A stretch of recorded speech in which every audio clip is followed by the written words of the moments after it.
దాయాది దేశం పాకిస్తాన్ ఎలాగైనా మన దేశంలో ఉగ్రవాదాన్ని ఎగదోసి మన దేశాన్ని బలహీనపరచాలనే దుర్మార్గపు ప్రయత్నంలో నిమగ్నమై ఉంది.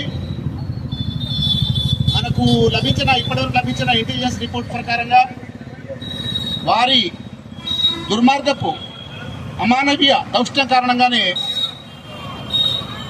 సరదాగా విహారయాత్రకు వచ్చినటువంటి అమాయక ప్రజలు వారిని బలి తీసుకోవడం జరిగింది. నిజంగా ఇది చాలా దారుణమైనటువంటి పరిస్థితి.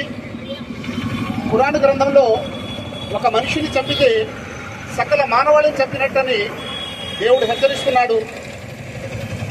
అలాగే ఒక కర్రన్న బని ఆదమ అంటే మేము మానవాళికి గౌరవాన్ని ప్రసాదించామని దైవం చెప్తున్నాడు.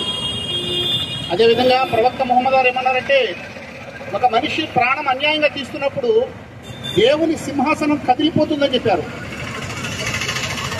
ఇలాంటి తీవ్రమైన హెచ్చరికలు చేసినటువంటి ధర్మానికి చెందిన వారిగా చెప్పుకుంటూ ఇలాంటి దుర్మార్గాలకు వడిగట్టడం నిజంగా ఇది చాలా అమానవీయం, రాక్షసత్వం. దీన్ని భారతీయులందరూ ముక్తకంఠంగా ఖండించాలి. కులమతాలకు అతీతంగా మేమంతా ఒకటే. భారతదేశం కాశ్మీర్ నుండి కన్యాకుమారి వరకు భారతదేశాన్ని ఎవరు కూడా ఎప్పటికీ విచ్ఛిన్నం చేయలేరు. మన దేశం మరింత పురోభివృద్ధి పదంలోకి సాగుతూ పోతుంది.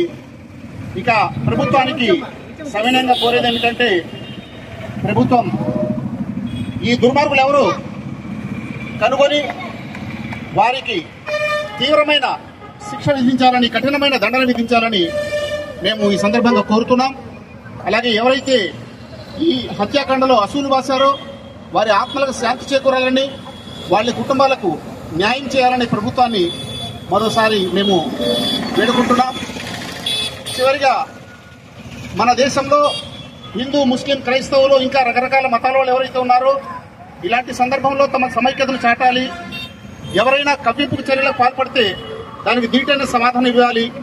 మనమంతా భారతీయులం, మనమంతా ఒక్కటే అనే విషయాన్ని బలంగా చాటవలసిన ఈ తరుణం.